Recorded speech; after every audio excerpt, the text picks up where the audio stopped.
Beaucoup de gens attendent que le Seigneur les enlève au royaume des cieux. Mais se sont-ils demandé où exactement se trouvait ce royaume? Eh bien, si c'est le royaume des cieux, il est évidemment aux cieux. C'est vrai. Quant à cette question, voyons ce qu'en dit la prière du Seigneur. Dans le Nouveau Testament, que ton règne vienne, que ta volonté soit faite sur la terre comme au ciel. La question est donc, le royaume des cieux est-il aux cieux ou sur terre?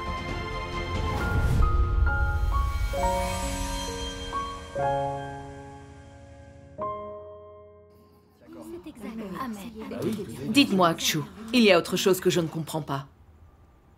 À l'époque, le Seigneur Jésus a promis « Je vais vous préparer une place. Et si je m'en vais et je vous prépare une place, je reviendrai et je vous prendrai avec moi. Afin que là où je suis, vous y soyez aussi. » Amen. Le Seigneur Jésus est ressuscité et il est monté au ciel pour nous préparer une place. Cette place est assurément au ciel. En effet. Si le Seigneur était revenu, il nous aurait enlevés au royaume des cieux. Amen. Oui. Et nous sommes encore sur terre. Nous n'avons pas été enlevés. Tout à fait. Oui, exact. Tu dis que le Seigneur est revenu, mais je ne comprends pas. Exactement. Comment le Seigneur... Si le Seigneur est revenu, pourquoi sommes-nous encore sur terre? Oui, c'est vrai. Tu dis que le Seigneur est revenu, mais nous sommes sur terre, nous n'avons pas été enlevés. Ouais. Comment peux-tu prouver qu'il est revenu? Oui. Ce que tu dis n'est pas en accord avec la Bible. C'est vrai. Oui, si le Seigneur était arrivé, c'est nous vrai. aurions certainement été enlevés. Tout cela n'est pas en accord avec la Bible. Après son ascension, le Seigneur Jésus est bien allé nous préparer une place. Mais savez-vous comment il a préparé cette place? Savez-vous quel travail il faut accomplir pour cela? Oui. Le Seigneur a-t-il préparé que nous entrions au ciel de notre vivant ou que nous entrions dans le domaine spirituel après notre mort? Beaucoup de gens attendent que le Seigneur les enlève au royaume des cieux. Mais se sont-ils demandé où exactement se trouvait ce royaume? Où donc sont enlevés ceux qui ont accueilli le Seigneur? Ils sont enlevés dans le ciel pour rencontrer le Seigneur. Oui. Oui. Est-ce vraiment ainsi? Comment les gens peuvent-ils vivre dans le ciel? Oui. Une personne de chair peut-elle vivre après avoir été enlevée dans le ciel? Elle est enlevée jusqu'aux cieux. Oui. Les cieux, le domaine spirituel. C'est là où vont les gens après leur mort. Oui. Croire qu'entrer dans le royaume des cieux signifie être enlevé dans le ciel, ne relève-t-il pas de l'imagination de l'homme? Donc où sommes-nous enlevés? Nous avons fait de l'entrée dans le royaume des cieux une affaire trop simple. C'est irréaliste. Le royaume des cieux. La question est donc, le royaume des cieux est-il aux cieux ou sur terre? Eh bien, si c'est le royaume des cieux, il est évidemment aux cieux. C'est vrai. S'il était sur terre, pourrait-on l'appeler le royaume des cieux? La question ne se pose pas. Le royaume des cieux doit être aux cieux. Quant à cette question, voyons ce qu'en dit la prière du Seigneur. Dans le Nouveau Testament, que ton règne vienne, que ta volonté soit faite sur la terre comme au ciel. Il y a aussi des prophéties du livre de l'Apocalypse. Le royaume du monde est remis à notre Seigneur et à son Christ. Et il régnera au siècle des siècles. Ce sont ceux qui viennent de la grande tribulation. Ils ont lavé leurs robes, les ont blanchis dans le sang de l'agneau. Ce sont ceux qui ne se sont pas souillés avec des femmes, car ils sont vierges. Ils suivent tous l'agneau, partout où il va. Ils ont été rachetés d'entre les hommes, comme des prémices pour Dieu et pour l'agneau. Amen. Les paroles du Seigneur sont très claires. Le royaume du monde est remis à notre Seigneur et à son Christ. Où se trouve alors le royaume des cieux? Les royaumes de ce monde. Alors c'est sur terre? En effet, le Seigneur arrive sur terre, donc le royaume des cieux est sur terre. Oui. Le royaume des cieux, c'est là où se trouve le Seigneur. Le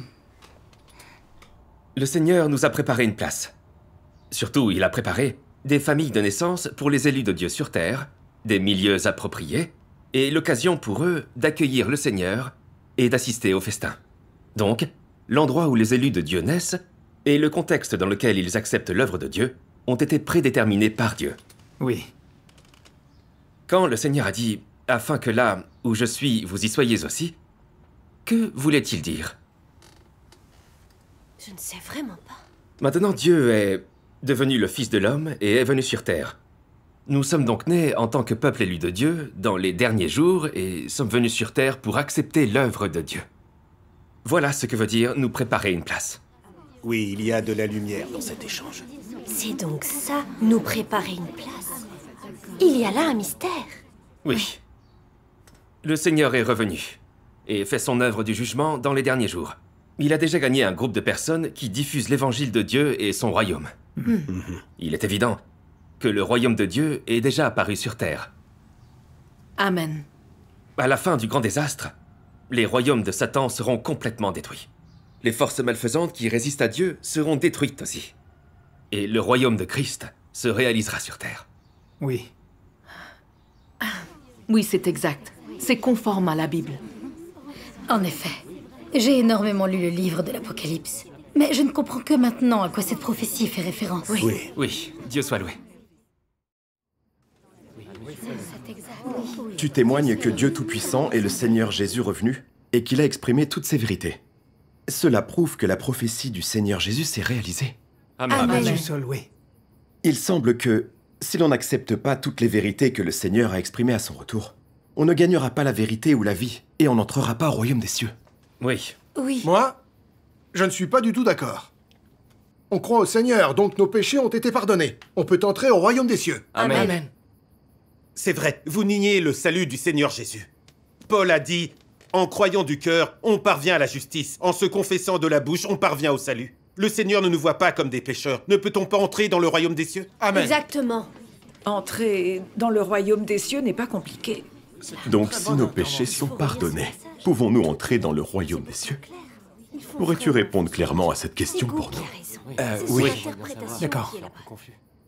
Pour l'entrée dans le royaume des cieux, nous ne pouvons pas nous fier aux paroles de l'homme. L'essentiel est de se fier aux paroles du Seigneur. Oui. Le Seigneur Jésus a dit « Ceux qui me disent « Seigneur, Seigneur » n'entreront pas tous dans le royaume des cieux, mais celui-là seul qui suit la volonté de mon Père qui est dans les cieux. » Amen. Donc, les paroles du Seigneur sont très claires. Seuls ceux qui suivent la volonté de Dieu peuvent entrer dans le royaume des cieux. Que veut dire ceux qui suivent la volonté de Dieu? Oui. Tu viens d'évoquer un point essentiel. Pour répondre, je dois dire ceci. Nous croyons dans le Seigneur, donc nos péchés sont pardonnés. Mais après le pardon de nos péchés, nous pouvons encore pécher. Nous vivons dans le cercle vicieux qui consiste à pécher et à se confesser, à pécher et à se confesser, sans jamais échapper aux chaînes du péché. Oui. Nous mentons, trichons et vivons au milieu du péché. Dites-moi, n'est-ce pas là un fait? Si. C'est tout à fait ça. Les gens comme ça peuvent-ils entrer dans le royaume des cieux? Les êtres humains corrompus vivent tous dans le péché. Et même si leurs péchés sont pardonnés, ils pêchent quand même fréquemment. Les gens qui pêchent fréquemment, peuvent-ils se soumettre à Dieu? Suivent-ils la volonté de Dieu? Non. Eh bien non. En effet. Croire au Seigneur et se faire pardonner ses péchés n'est pas suffisant pour entrer dans le royaume de Dieu. Oui. Seuls ceux qui accueillent le Seigneur à son retour, qui font l'expérience du jugement de Dieu, qui sont purifiés, peuvent devenir ceux qui suivent la volonté de Dieu. Seuls ceux-là peuvent entrer dans le royaume des cieux. C'est tout à fait logique. Oui. Le Seigneur a dit, « Je vais vous préparer une place, et quand je m'en serai allé, et que je vous aurai préparé une place, je reviendrai et je vous prendrai avec moi, afin que là où je suis, vous y soyez aussi. » Amen. Amen. Maintenant, le Seigneur Jésus est devenu chair et est venu sur terre pour nous emmener festoyer avec lui. Le Seigneur Jésus a dit, « Voici, je me tiens à la porte et je frappe. Si quelqu'un entend ma voix et ouvre la porte, j'entrerai chez lui. Je souperai avec lui et lui avec moi. Amen. » À présent, cette prophétie s'est réalisée. Et quiconque peut entendre la voix de Dieu peut assister au festin avec le Seigneur. Il est donc ainsi. C'est vraiment Dieu Tout-Puissant est arrivé et a exprimé toutes ces vérités. Et les gens peuvent manger et boire les paroles actuelles de Dieu et accepter son œuvre actuelle. N'est-ce pas là assister au festin? Si. Si. Maintenant, Dieu Tout-Puissant forme un groupe de vainqueurs. Ces vainqueurs sont les gens qui suivent la volonté de Dieu. Ils sont qualifiés pour être emmenés par Dieu dans son royaume. Amen. Voilà ce qu'il se passe. Je comprends. C'est vraiment bien. Quand tu dis les choses comme ça. Être pardonné de nos péchés est la grâce de Dieu. Mais nous ne sommes pas saints pour autant. Ouais, en nous confessant et en péchant chaque jour comme ça. En péchant le jour, en nous confessant la nuit, puis en recommençant. Ne restons-nous pas au beau milieu de notre péché? C'est Oui, tout à fait vrai. ça. Ah oui. Nous ne sommes pas qualifiés pour entrer dans le royaume des cieux. Oui. Nos péchés sont pardonnés, mais nous ne sommes pas qualifiés. Notre croyance n'est-elle pas vaine? Si j'avais su, je ne serais pas devenue croyante. Certes, il est vrai que nous péchons, encore souvent. Mais ces années, nous avons travaillé pour le Seigneur. En prêchant et en établissant des églises, et en portant notre croix. Nous avons tant souffert. Ne sommes-nous toujours pas qualifiés? Exactement. Nous reconnaissons avec notre bouche, et nous croyons avec notre cœur. Nous serons donc sauvés. Nous attendrons que le Seigneur nous enlève dans le royaume des cieux. Amen. Amen. Frère Paul a dit qu'en travaillant dur, on pouvait entrer dans le royaume des cieux. Mes frères et sœurs, pour accueillir le Seigneur et entrer dans le royaume des cieux, on ne peut pas se fier à l'imagination de l'homme. En effet. Le Seigneur Jésus n'a jamais dit qu'en travaillant dur, on pouvait entrer dans le royaume des cieux. On y entre ou pas, selon qu'on accueille ou pas le Seigneur, et qu'on accepte ou pas son œuvre des derniers jours. Voilà ce qui détermine notre destinée. C'est exact. Effectivement. En croyant au Seigneur, on est seulement pardonné de nos péchés et on profite de la grâce de Dieu. Cependant, si on n'accepte pas le retour du Seigneur, ou toutes les vérités qu'il exprime à son retour, alors tout cela aura été vain. Oui. Oui. Ce n'est qu'en accueillant le Seigneur, en acceptant son jugement des derniers jours, et en étant purifié, que l'on peut atteindre le salut complet, et entrer dans le royaume des cieux. En effet. Amen. Amen. Amen. Il a tout à fait raison. Oui, je suis d'accord. Accueillir le Seigneur est vital pour entrer dans le royaume des cieux. Oui. Si vous le voulez bien, écoutons ce que dit Dieu Tout-Puissant. D'accord. Vous allez voir. Ma sœur, nous parlons de l'entrée dans le royaume des cieux. Comment peux-tu dormir?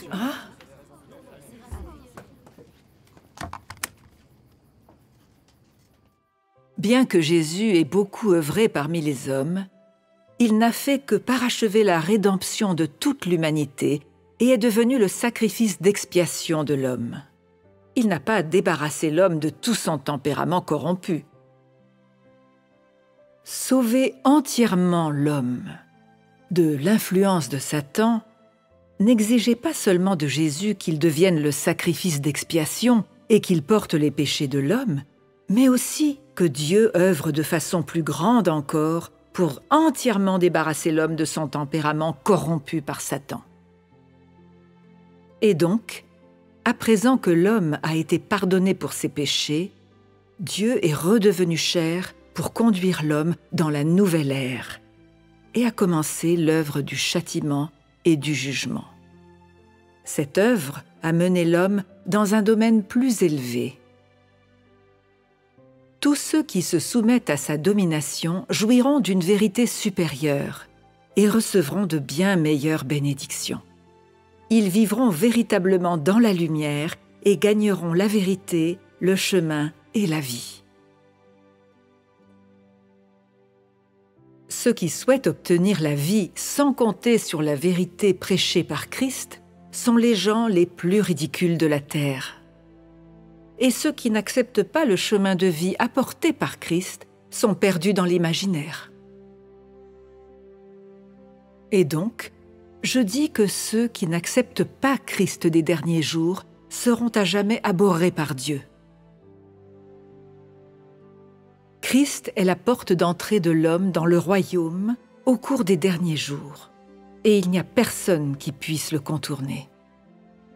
Nul ne peut être rendu parfait par Dieu si ce n'est par Christ. Tu crois en Dieu, tu dois donc accepter ses paroles et te soumettre à sa voix. Tu ne peux pas penser seulement aux bénédictions sans accepter la vérité ou l'approvisionnement de la vie. Christ vient au cours des derniers jours pour que tous ceux qui croient vraiment en lui puissent être approvisionnés de la vie. son œuvre sert à terminer l'ancienne ère et à entrer dans la nouvelle. Et son œuvre est le chemin qui doit être pris par tous ceux qui entreraient dans la nouvelle ère. Si tu n'es pas capable de le reconnaître, mais le condamnes plutôt, blasphème contre lui, ou même le persécute, alors tu es condamné à brûler pour l'éternité et à ne jamais entrer dans le royaume de Dieu. Car ce Christ est lui-même l'expression du Saint-Esprit, l'expression de Dieu, celui qui s'est vu confier par Dieu la commission de réaliser son œuvre sur la terre. Et donc je dis que, si tu ne peux pas accepter tout ce qui est fait par Christ des derniers jours, alors tu blasphèmes contre le Saint-Esprit. La rétribution qui doit être subie par ceux qui blasphèment contre le Saint-Esprit est évidente pour tous. Amen. Amen. Amen. Ces paroles sont vraiment percutantes. Elles viennent du Saint-Esprit. On dirait la voix de Dieu. Ouais, Maintenant, je comprends que, pour entrer dans le royaume des cieux, il faut accepter l'œuvre du jugement de Dieu dans les derniers jours. Se débarrasser du péché, être purifié, et ne plus jamais pécher. Alors, nous serons qualifiés. Amen. Auparavant, nous nous bercions d'illusions, en pensant entrer dans le royaume des cieux, et nous espérions profiter des bénédictions. Nous nous sommes laissés emporter par nos désirs extravagants. Oui. Je ne pensais pas que le Seigneur exprimerait autant de vérité à son retour dans les derniers jours pour nous sauver et nous guider afin que nous puissions entrer dans toutes ces vérités. Oui. Amen. Amen. Quoi qu'il en soit, cela prouve bien qu'il s'agit bien de l'œuvre de Dieu dans les derniers jours. Amen. Amen. Seul Dieu peut exprimer la vérité. Il n'existe aucun homme qui puisse le faire. Oui. Je suis convaincu que Dieu Tout-Puissant et le Seigneur Jésus revenu. C'est vrai. Amen. Qu'importe la manière dont le pasteur le condamne, le fait que Dieu Tout-Puissant puisse exprimer de si nombreuses vérités prouve effectivement qu'il est le Seigneur Jésus revenu. Amen. Ah, c'est formidable. Le Seigneur Jésus Le est Seigneur vraiment est revenu. Nous avons C'est enfin rencontré le merveilleux. Seigneur. Le Seigneur est vraiment revenu. Oui, Nous remercions avons un le chemin pour entrer dans le royaume des cieux. Remercions le Seigneur. Bonne nouvelle, bonne nouvelle. Nous pouvons entrer dans le royaume des cieux. Le royaume des cieux, c'est formidable. Oui. Le Seigneur est revenu. Il est revenu. Dieu Tout-Puissant a clairement expliqué la question de l'entrée dans le royaume. Tu comprendras en écoutant. C'est merveilleux. Je monte la garde et vas-y vite et écoute. D'accord.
神的再现。